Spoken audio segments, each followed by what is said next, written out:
I'm a little nervous. I haven't done one of these in how long? Like, we've had this great schedule of other people leading, for which I am immensely grateful, and to Tyler and the Formation Committee for recruiting and hosting, and some of you are in this room who have led things and treated us very nicely, so thank you for that. Next week we start a book called The Great Divorce, and you can find a bunch of used copies online. I might have one or two more in the building if people might like one. There's one here. I think I've got at least one in my office, so there's at least two. So if you need one and you're like, I want to start reading this afternoon, great.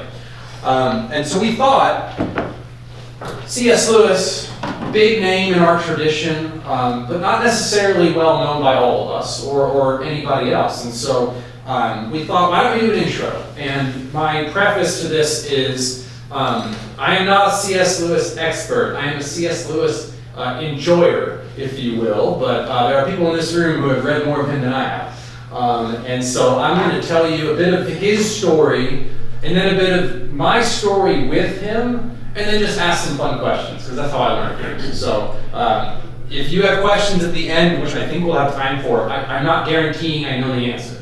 But if not, we'll come back and we'll do it during the other forums. But we'll start with a prayer. Mr. Clive Staples Lewis is on our saints calendar, November 22nd, the anniversary of his death. Fun fact for the next time you play pub trivia, he and Aldous Huxley died on the same day as JFK in 1963. We just don't normally remember the two of them. But here he is. Let us pray. O God of searing truth and surpassing beauty, we give you thanks for Clive Staples Lewis, whose sanctified imagination lit fires of faith in young and old alike. Surprise us also with your joy, and draw us into that new and abundant life, which is ours in Christ Jesus, who lives and reigns with you in the Holy Spirit, one God, now and forever. Amen. Who is he?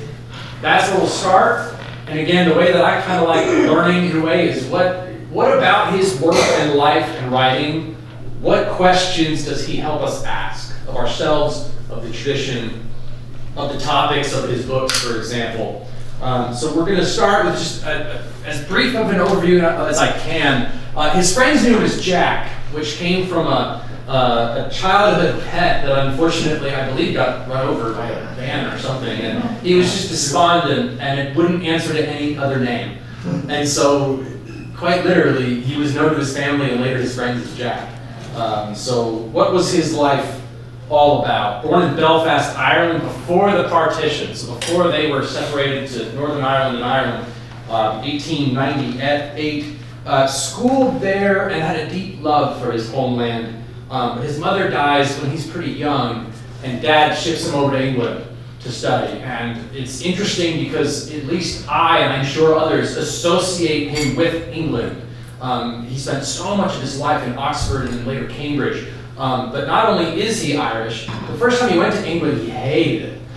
He had just this sort of disdain for the people and the culture and even like the hills. It's kind of funny. Like, just think about going to a new place and just hating it so much. But there was that. There was culture shock. As a kid, he loved reading. Loved mythology, both Scandinavian and sort of these Irish mythical folk stories. As a teenager, he became an atheist.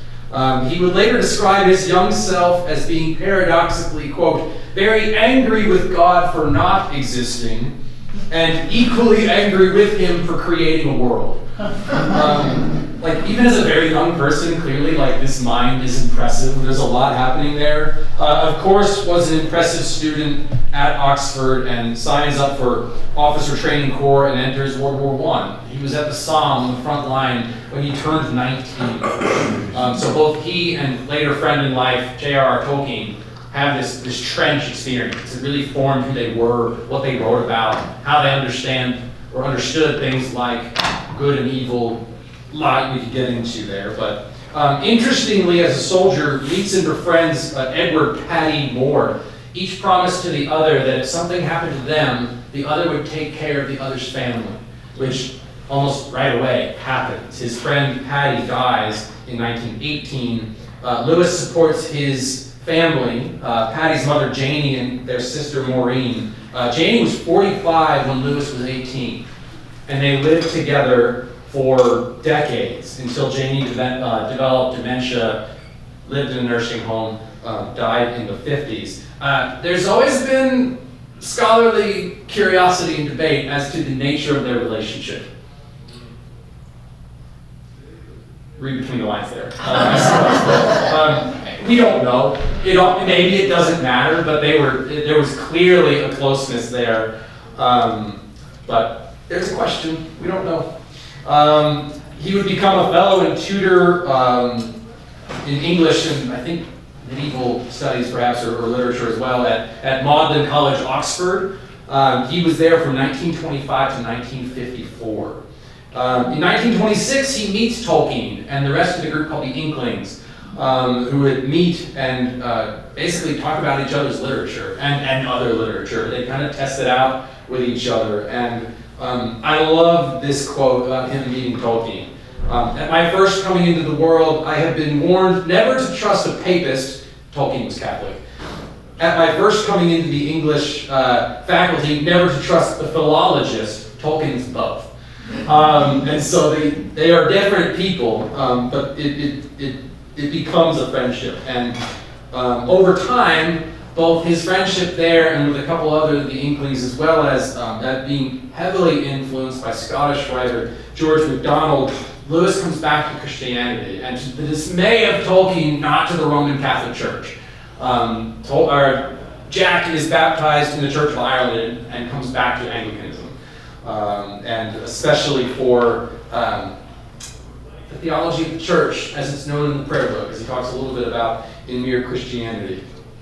About his conversion, a bit of a quote here, so stay with me, but in Surprised by Joy, he writes this: "You must picture me alone in that room in Magdalen, the college in Oxford, night after night, feeling, whenever my mind lifted, even for a second from my work, the steady, unrelenting approach of him, whom I so earnestly desired not to meet. That which I greatly feared had at last come upon me. In the Trinity term of 1929, I gave in and admitted that God was God, and I knelt and prayed. Perhaps that night, the most dejected and reluctant convert in all England." He would officially come back to the Anglican Church, I think 2 years later. He kind of had a 2-year sort of deist period, depending on who you read about this, but became so influential in this tradition. He was a lay preacher, he was a lecturer, very much an apologist, one who's writing to defend the faith. And that's a bit of a lost art in this age, by now at least, but probably best known for his war broadcasts in World War II.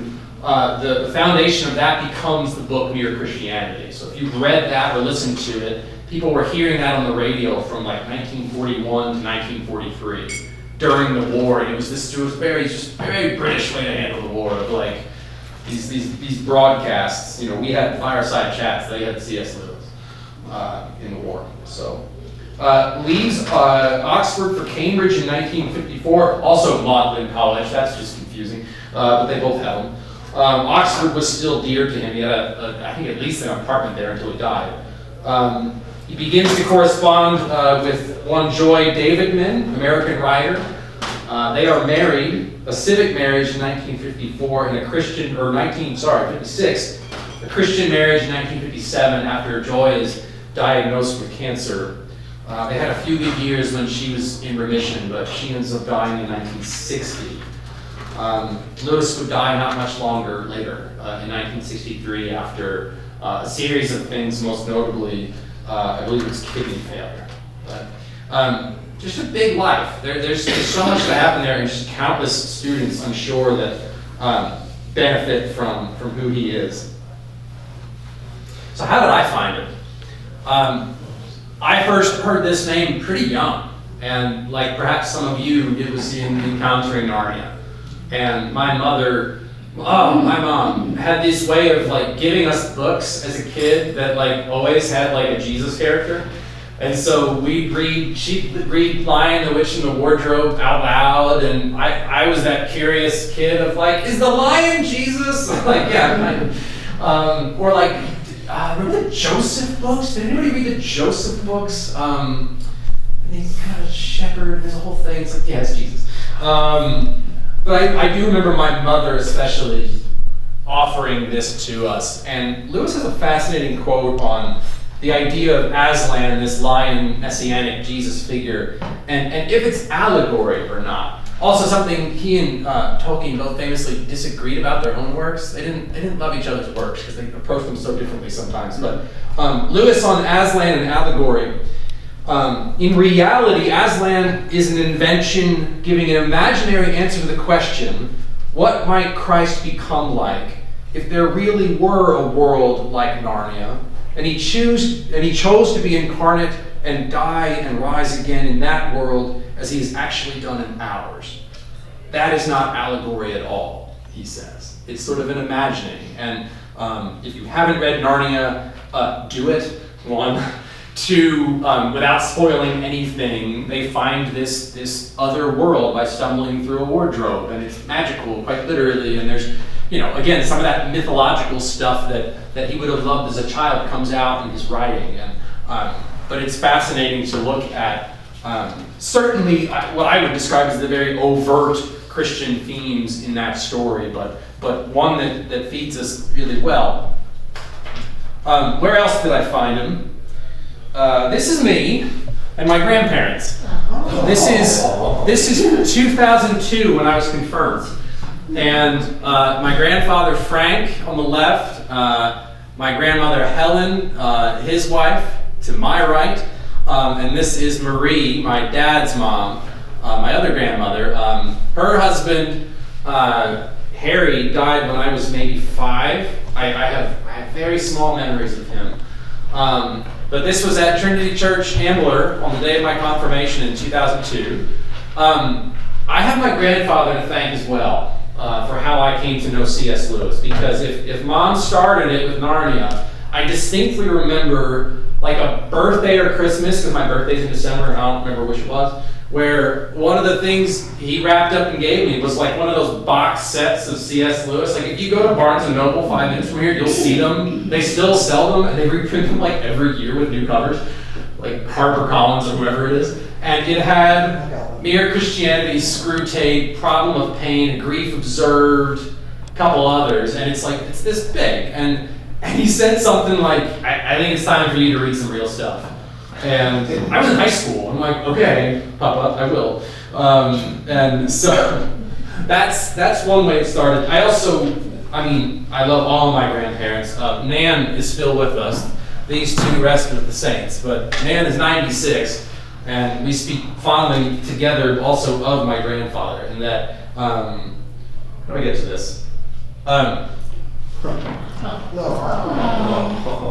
think we look alike.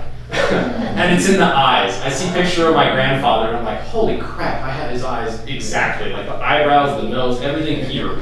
And I stumbled upon this picture, and I was like, oh, I have those, I did that.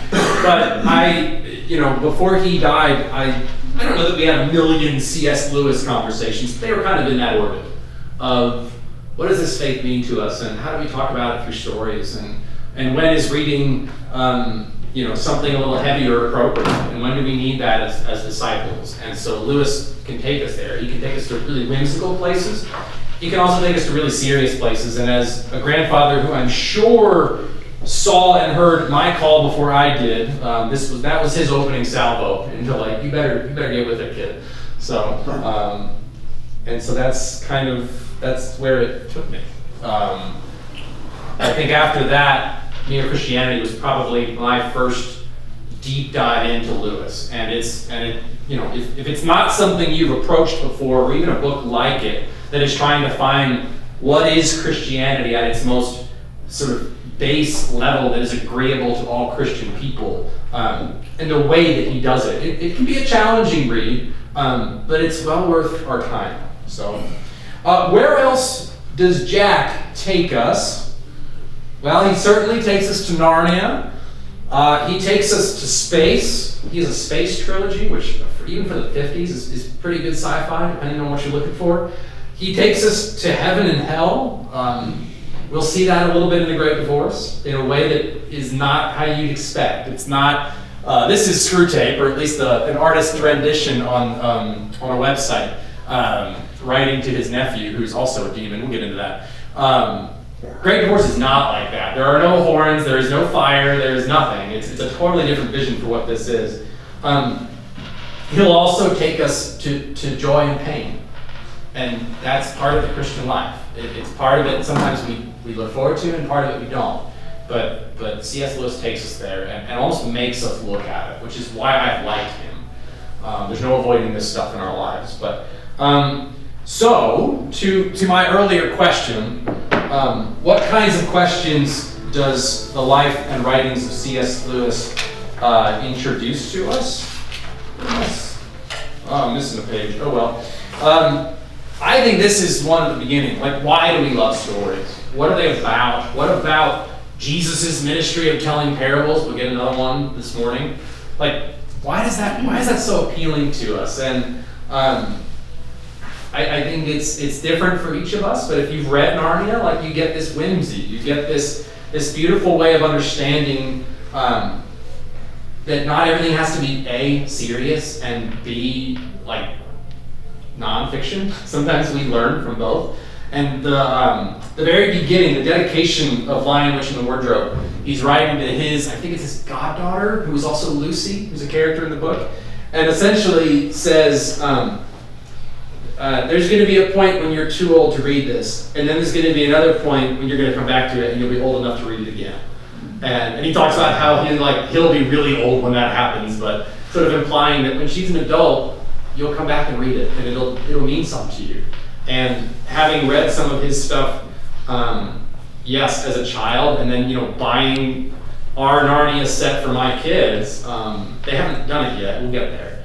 But there's something I look forward to, not just as a dad, but as someone who's encountered that whimsy and that joy and that playfulness, and children and fawns and beavers who talk, and the trees who you can't trust because some are on the witch's side. Like, there's something about that I adore and love, and I hope you do too. I think for the serious disciple among us, this is a question C.S. Lewis really grapples with. What is Christianity? And that should be an easy answer. But of course it isn't. Or it should be a straightforward one, but it's a complex one. So yeah, Mere Christianity especially being his go-to work. What does it look like at its base level? And how do we get there? The whole beginning of the book is about natural law, and it sounds really dry, and sometimes it is. But it's okay. If you kind of get through it, there's some really good stuff in there. What I appreciated about that, as somebody who both was growing up, again, I was probably a teenager the first time I read that book, or at least parts of it, but also as someone not long after that was really seriously discerning call to ministry, I appreciated this idea of part of how we answer that question is adhering to something bigger than ourselves. And so in the beginning of Mere Christianity, he talks about Christianity as a house in which there are many rooms and hallways, and that each one, the idea being if you go into a room that is a denomination, the question you ask yourself isn't, do I like this, but is it true? Do I find truth here? And that it's nice because in that image, they're all in the same place. Yes, the rooms are different. Episcopalians aren't Presbyterians, but it's they're down the hall from each other, and that's okay. And then, of course, because he'll make some pretty definite statements, he'll say, the one thing you can't do is stay in the hallway. You got to go into one of the rooms and stay there, and dedicate yourself to it, and be fed by that community. That's my words, not his, but going into the room is definitely his. He will also do that about Jesus. He'll say things about Jesus as if to say, on some level, it really doesn't matter what we think of him. He is who he is. It does matter what we think about him, but he always approaches some of his stuff from this almost objective truth kind of place, which, especially as a younger person, and still now, I found very attractive. The idea that, for example, my theology is not as important as our theology. And if, in the beginning of Mir, he'll say, like, if you want to know what I believe, open the prayer book, you'll find it. Like, sure, he believes other things, but if you want to know what defines it, it's his tradition. There's something bigger than him. Even he who is, could probably out-argue most people in the room. He also does that. This is one of his more famous quotes that has received quite a bit of criticism. I am going to read the whole thing, which I don't like doing PowerPoints, but I'm going to do it anyway. Of like, what do we do with this person who is Jesus? And he'll say, you must make your choice. Either this man was and is the Son of God, or else a madman or something worse. You can shut him up for a fool, you can spit at him and kill him as a demon, or you can fall at his feet and call him Lord and God. And here's the real spicy bit. But let us not come with any patronizing nonsense about his being a great human teacher. He has not left that open to us. He did not intend to. Provocative, spicy. True, I think. One of the things that a lot of people find attractive about the life of Jesus is his teaching, but sometimes that's as far as we go. And for Lewis, he'll say that makes zero sense, given everything else he said about who he is, his relationship with God, what he is powerful and capable enough of doing. He can't just be anything. But that should challenge us. It doesn't mean we have to agree with it. I think I do, but it's found quite a bit of criticism in some of the sort of more scholarly ways, or other people that have examined his work. Sometimes this is referred to as the Lewis trilemma. But when it comes down to it, it's the thing that he will not sacrifice, which is Jesus wants all of you. Again in Mir, Christ says, give me all. I don't want so much of your time and so much of your money and so much of your work. I want you. I found that incredibly attractive as somebody who was finding his way through the Christian faith and hearing a call. There was something like 0 or 100 about it, and I wanted the answer to be 100. So he'll take us places like that. What other questions? How do we understand temptation, behavior, and evil? Again, this was either a cover of Screwtape at one point or somebody's art about it. The Screwtape Letters is an incredible book. Fiction, of course, but it's written as a correspondence between like an elder senior demon named Screwtape and his nephew, a lower junior tempter named Wormwood. And so I think we might have read it together like 3 or 4 years ago here as a Sunday form. I don't remember. But it takes a minute to orient yourself as to how the book is written. So for example, when God is mentioned, it's the enemy because they're devils and they're writing to each other. When Satan is mentioned, it's our Father below. And like, for some people, they can't get past that. They just kind of close the book and they're like, no, too much devil, too much hell. This is not a safe place to be. I get it. What I have found is that it's a wonderfully curious book. And especially when it comes to human behavior. It's fiction, but it's marvelous. And I think, in a very Anglican way, it's a really good balance between two extremes of like, the devil isn't real over here, and the devil made me do it over here. Like, there's an interesting sort of middle ground to be found. So he will, Screwtape will give Wormwood advice. Wormwood has a guy that he is responsible for. And like, slowly trying to drag him towards more nefarious decisions and away from faith and love and good things. And so, for example, a couple quotes here. It does not matter how small the sins are, provided that their effect is to edge your man away from light and into nothing. Murder is no better than cards, if cards will do the trick. Indeed, the safest road to hell is the gradual one, a gentle slope, soft underfoot, without sudden turnings, without milestones, without signposts. I think we tend to think of evil as like the worst thing we can possibly imagine. And here's a very imaginative way of saying, no, it's gradual. It's little. It's tiny. I like this too. In one of his letters to the nephew, your patient has become humble. Have you drawn his attention to this fact? All virtues are less formidable to us once the man is aware that he has them. but this is especially true of humility.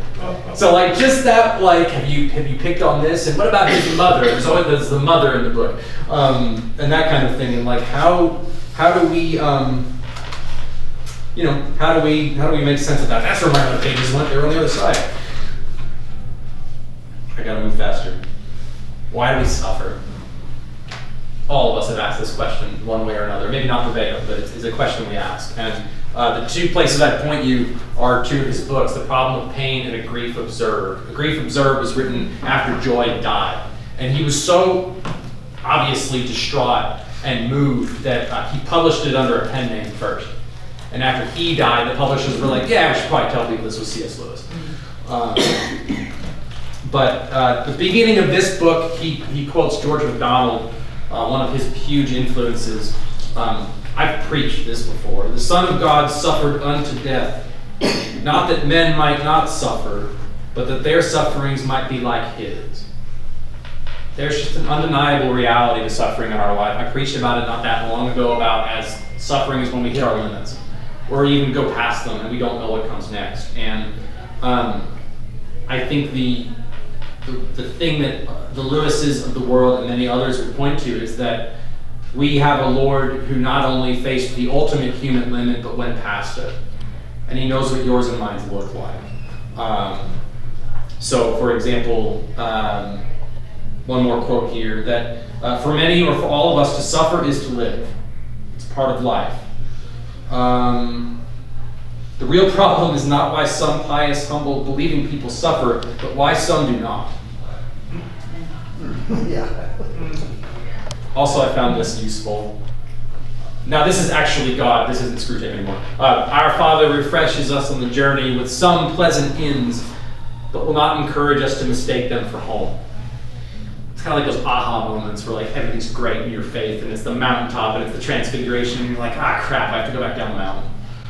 I have to keep going from the inn. I slept great last night, but I have to keep going.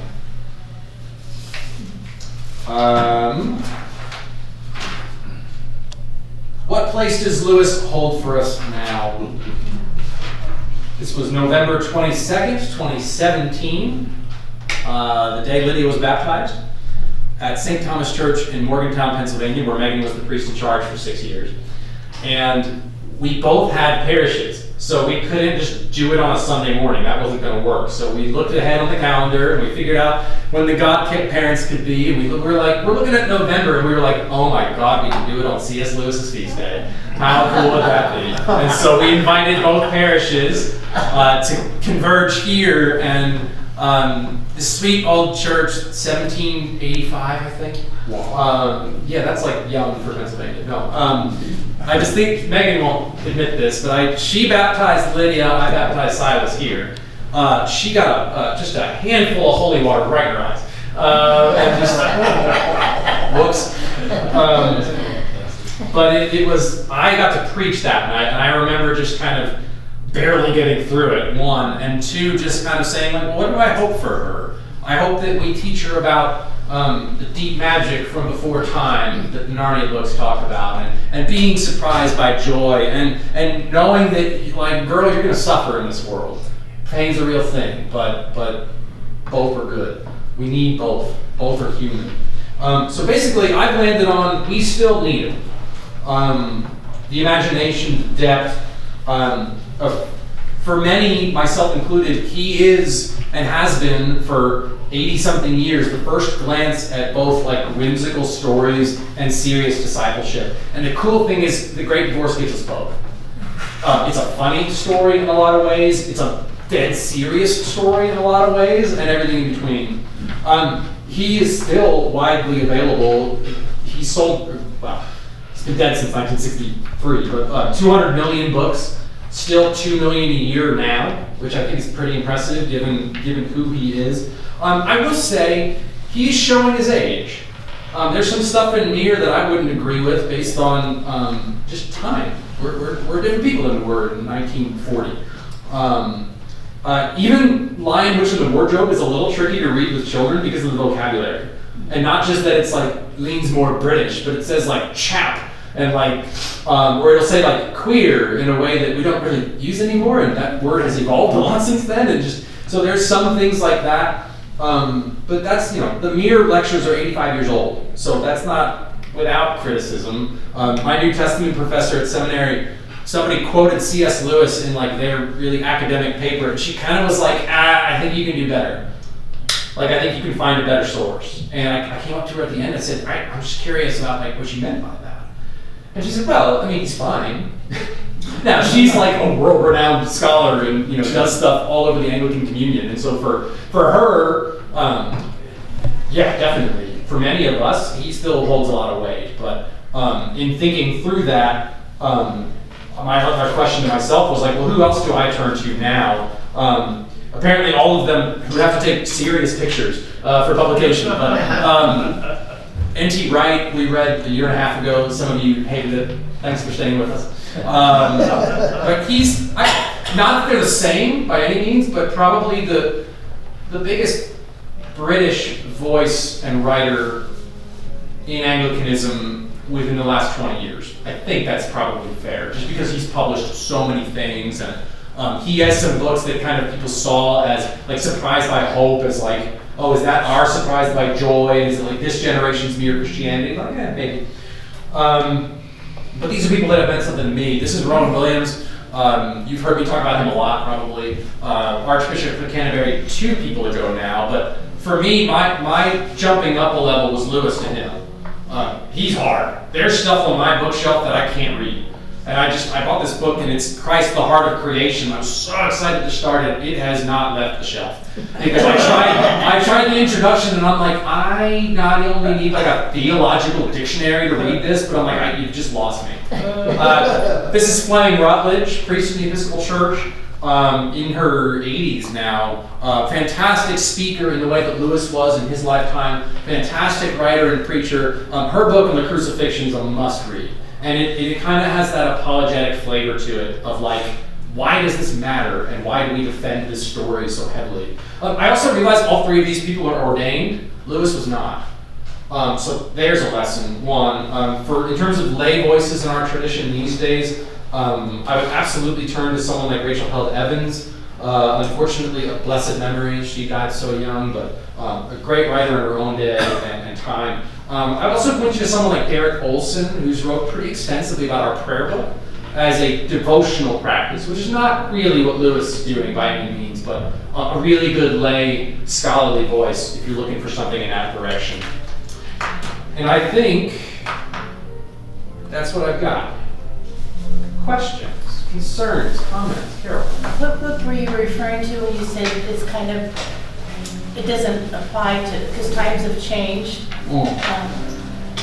Well, I think Mere Christianity is like that, but I would still read it. I still go back to it. So my question is, how is that any different from the Bible? Checkmate, preacher. Yeah. I think that's true. I think as a society, as people who read books, who care about this, I think we're always asking that question, because it is certainly not true that newer always equals better. Like, that's just not true. It's also not true that older equals better.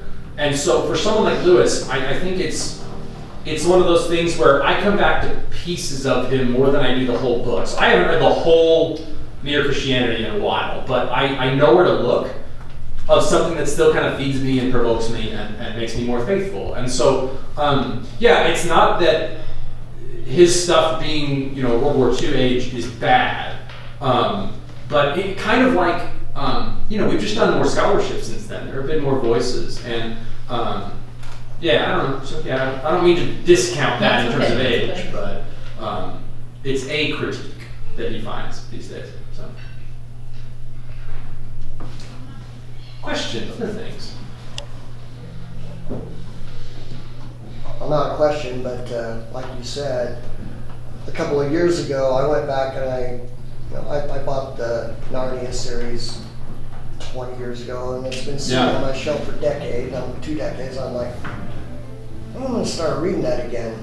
And so, over a course of about a month, I sat down and I read every one of the books, and it was a very enlightening experience to read those books again as an adult than it was as a kid, because when you're a kid, you're like, oh, cool, like you said, talking badgers. And, Yeah. and I had to look up what Turkish delight was. Yeah. And then I Yeah. tried it, and it was disgusting. It's gross. Yeah, it's awful. You know, why Edmund wanted that. You know. Oh, I know. So, and then like, especially the last book, The Last Battle, where he recreates Narnia all over again, that one frustrated me, because I'm like, well, why didn't you just take out Tash and take out, you know, and then just not have to worry about it again. Instead, you had to create the whole new world. But again, it was the recreation of the Jesus coming back. Right. So, Yeah, I love that. I think there's, I think it's important for us to examine the stories that meant something to us. If I grew up when Harry Potter was being published. It's not everybody's cup of tea, but I loved it. And reading it as like a 30-something, after reading it as a teenager, I was like, wait, I was a jerk. Like, it's just like, there's times when you're like, my mind has changed about certain things, but especially with like the Aslan character. And so you get that, before the kids meet him in the first book, they're like hiding out with the beavers and they're like learning what Narnia is, and they're like, well, Aslan is coming. And Lewis writes about the 4 kids' experience of even hearing the name as like just kind of bringing them up a little bit and sort of enlightening them and lifting them and easing their burdens. And of course you're doing the whole like at the name of Jesus thing, like maybe that, okay. But then they ask him about, well, is he a man? And the beaver goes, no, of course he's not a man. Like, look around you, like, we don't do those here. And they reveal that he's a lion. And I think it's Lucy. He's like, well, like, is he nice? Is he safe? And the badger laughs again, like, no, who said anything about safe? But he's good. And like, as a child, like, if my daughter read that, she'd be like, okay, like, good, like, okay, that's good plot development, Dad. But now, as like an adult, I'm like, oh, if that's the stand-in for if Jesus were to enter Narnia, he's not safe, but he's good. What does that mean to me? What does that mean to me in terms of the awe that I might have before the majesty, if you will? It's meaningful. exactly. Yeah. Can I, just one thing about what he said to his niece or whoever, saying you'll grow out of this, but then you'll come back to it. Part of what he meant was, when you get older, you'll start to be embarrassed by reading fantasy stories. But when you really grow up and are mature, you realize that's childish to be embarrassed of fantasy stories. And so it's like, yeah, at some point you'll think you've grown out of things, and then you'll actually grow up and say that whole concept of defining your adulthood by is dumb, and you'll laugh at it and you'll say, I'll read what I want. Yeah. What else? Anything else? Why did you pick The Great Divorce for our book? We kind of talked about it. I guess it was my suggestion, wasn't it? I reread it this year during Holy Week. And if you don't know the premise of the book, the narrator, or the main character, takes a ride on a bus, and the bus takes him from hell into heaven. And I'm not spoiling anything, that's the first 10 pages. But it's the interactions they have of the people who are residents there versus the people who are residents here, and like, what do they want? And for me, it's this, I was telling Barbara beforehand, again, same thing, I read it as like a 20-year-old in an afternoon. It was raining, it was in my parents' house, it was this big green armchair, and I read it in like 3 hours. And I loved it. And then I read it again this year, and I was like, oh, there's so much more here than I thought. And that's what I love about the Lewises of the world, and there are others just like him, that can write something that's fictitious, but takes us to really deep places. And I think that's one thing this group has gotten a lot out of, that sometimes it's the nonfiction stuff that is like, objectively, we're gonna learn something today. And then there's this, where it's a different way of approaching learning something just as important. And so I liked it for that reason. I liked it because it's short. We could break it into like a 6-week thing and be done. And we just kind of hadn't read him in a while, so like a little bit of a combination of all of that. Yeah, I think. Anything else before some of us have to go to church? Yeah. All right. Thank you, friends. Thanks for being here. Thank you. Thank you.